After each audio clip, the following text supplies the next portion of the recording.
कहानी की शुरुआत बर्फीले पहाड़ों से शुरू होती है। यहाँ कई आदिवासी लड़कियाँ घूम फिर रही थी। जल्दी ही विनो नाम के आदिवासी की नजर भी लड़कियों पर पड़ जाती है। विनो के कबीले में कोई भी लड़की नहीं थी, इसलिए वो लड़कियों को देखकर खुश हो गया था। वो जल्दी जल्दी अपने कबीले में आकर सभी को लड़कियों के बारे में बताता है। विनो के कबीले में सिर्फ लड़के ही थे और वो हर हाल में लड़कियों को पाना चाहते थे। उधर लड़कियाँ अभी भी घूम फिर रही थी और इसी बीच विनो का कबीला आकर उन पर हमला बोल देता है। उनके सामने जो भी लड़की आती वो पहले उसे बेहोश करते और फिर उसे उठा लेते। सभी लड़के लड़कियों की गुफा में धमाके करना चाहते थे। विनो तारा नाम की लड़की के पीछे लगा हुआ था और वो जल्दी ही उसे घेर लेता है। तारा जितनी खूबसूरत थी उतनी ही वो प्यासी भी थी। विनो को देखकर वो भी गर्म हो गई क्योंकि वो खुद भी गन्ना लेना चाहती थी। उसकी प्यास देखकर विनो इतना खुश हो गया कि वो जोर जोर से चिल्लाने लगता है। इसी बीच पहाड़ों की बर्फ भी टूटने लगती है, जिसे देखकर दोनों डर जाते हैं। इससे पहले कि वो दोनों भाग पाते, दोनों पर बर्फ गिर जाती है और दोनों उसके नीचे दब जाते हैं। विनो तो किसी तरह बाहर निकल आता है, लेकिन तारा के बारे में किसी को कुछ पता नहीं चलता। अब कहानी कई सालों बाद सैम नाम के आदमी से शुरू होती है। सैम अपनी लवर रोमा के साथ बर्फीले पहाड़ों पर स्केटिंग करने आया था। सैम स्केटिंग करने ही वाला था कि इसी बीच कोई गलती से उसे धक्का मार देता है। इस धक्के से सैम की स्केटिंग तो शुरू हो गई, लेकिन वो कंट्रोल नहीं रख पा रहा था। सैम तेजी से आगे बढ़ रहा था और जल्दी ही वो एक बर्फीली गुफा में गिर जाता है। गुफा में गिरने से उसे ज्यादा चोटें तो नहीं लगी थी, लेकिन उसे गुफा में एक लड़की जरूर नजर आ गई थी। ये लड़की तारा थी, जो कई सालों से बर्फ में जमी हुई थी। सैम जल्दी जल्दी बर्फ तोड़कर उसे बाहर निकालता है और उसे होश में लाने की कोशिश करता है। तारा कई सालों से बर्फ में जमी हुई थी, लेकिन पता नहीं वो आज तक जिंदा कैसे थी। जब सैम उसे होश में नहीं ला पाता तो वो उसे किस करता है। सैम के किस करते ही प्यासी तारा की गर्मी बढ़ गई और वो होश में आ गई। सैम उससे बात करने की कोशिश करता है, मगर तारा को उसकी भाषा नहीं आती थी। सैम कुछ सोचकर जब बाहर आता है तो उसे एक मशीन नजर आती है जो उसी की तरफ बढ़ रही थी। तारा भी बाहर आ गई थी और वो मशीन को कोई जानवर समझ लेती है। इस मशीन में सैम की लवर रोमा थी, जो सैम को ढूंढते ढूंढते यहाँ तक पहुँच गई थी। कुछ देर बाद सैम के बताने पर कई लोग तारा को ढूंढने लग जाते हैं। तारा पहले ही छुप गई थी, इसलिए कोई भी उसे ढूंढ नहीं पाता। उधर रोमा और सैम अपने होटल में आकर सो गए थे। सुबह होते होते तारा भी उसी होटल के पास पहुंच गई जिसमें सैम रुका हुआ था। सैम जाग चुका था, जबकि रोमा अभी भी सो रही थी। तारा सैम का पीछा करते करते यहाँ तक आ पहुँची थी। वो जैसे ही सैम के कमरे के बाहर आती है तो सैम उसे देखकर हैरान हो जाता है। तारा को सैम से प्यार हो गया था क्योंकि उसने उसे बर्फ से बाहर निकाला था। सैम जैसे ही रोमा को उठाने की कोशिश करता है, तभी तारा की नजर एक जहाज पर पड़ती है। इस बार वो जहाज को एक डायनो समझ लेती है और जल्दी जल्दी वहाँ से भागती है। सैम के उठाने पर रोमा जाग तो गई थी, मगर उसे कहीं भी तारा नजर नहीं आती। उसे लग रहा था कि सैम को बहम हुआ है, इसलिए सैम ने अकेले ही तारा को ढूंढने का फैसला कर लिया।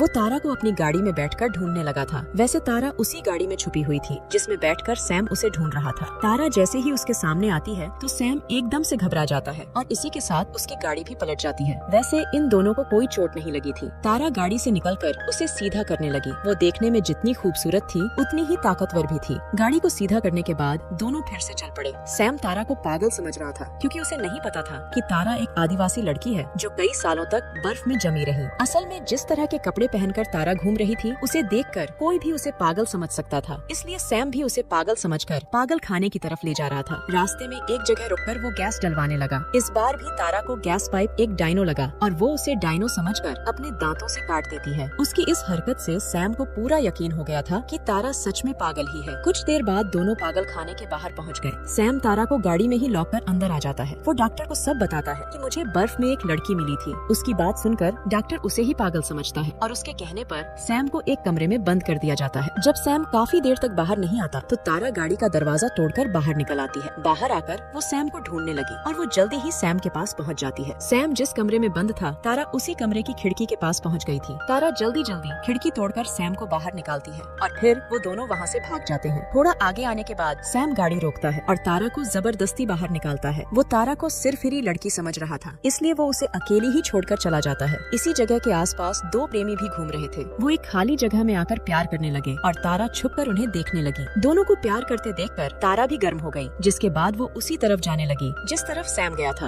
उधर सैम अपने शहर में आ गया था। वो रोमा को फोन कर बताता है कि मुझे एक जरूरी काम है, इसलिए मैं घर वापस आ गया। रोमा अभी भी बर्फीले पहाड़ों के होटल में थी। सैम के जाने के कारण उसने भी घर जाने का फैसला कर लिया था। रात होते होते तारा भी शहर में पहुंच गई। वो यहाँ सैम का पीछा करते करते पहुंची थी। तारा पहली बार शहर आई थी, इसलिए वो यहाँ की चीजें देखकर हैरान हो रही थी। एक जगह उसे एक ड्रेस पसंद आ जाती है, जिसके बाद वो शीशा तोड़कर उसे उठा लेती है। दूसरी तरफ सैम अपने घर में सो रहा था, लेकिन कोई आवाज सुनकर वो जाग गया। वो जैसे ही कमरे से बाहर आता है तो उसे दो चोर नजर आते हैं। ये चोर उसके घर चोरी करने आए थे। वो जल्दी जल्दी सैम को पकड़कर मारने लगे और तभी तारा भी घर में आ जाती है। वो आते ही दोनों चोरों पर टूट पड़ती है। वो दोनों को इतना मारती है कि दोनों चोर डरकर घर से भाग जाते हैं। तारा सैम को ढूंढते ढूंढते यहाँ पहुँची थी। उसने जिस तरह सैम को बचाया था, उसे देखकर सैम समझ गया था कि वो पागल नहीं बल्कि एक दलेर लड़की है। उसने फैसला कर लिया था कि तारा उसी के घर में रहेगी, इसलिए वो दोनों बैठकर टीवी देखने लगे थे। तारा ने पहली बार टीवी देखा था, इसलिए वो उसे देखकर हैरान हो रही थी। काफी देर टीवी देखने के बाद सैम तारा को नहाने के लिए बाथरूम में भेज देता है। वो उसे समझाता है कि कैसे नहाना है, लेकिन सैम के समझाने के बाद भी वो टॉयलेट वाले पानी से ही नहाने लगती है। अगले दिन सैम बाजार में जाकर तारा के लिए कपड़े खरीदता है। इसके बाद वो तारा को तैयार कर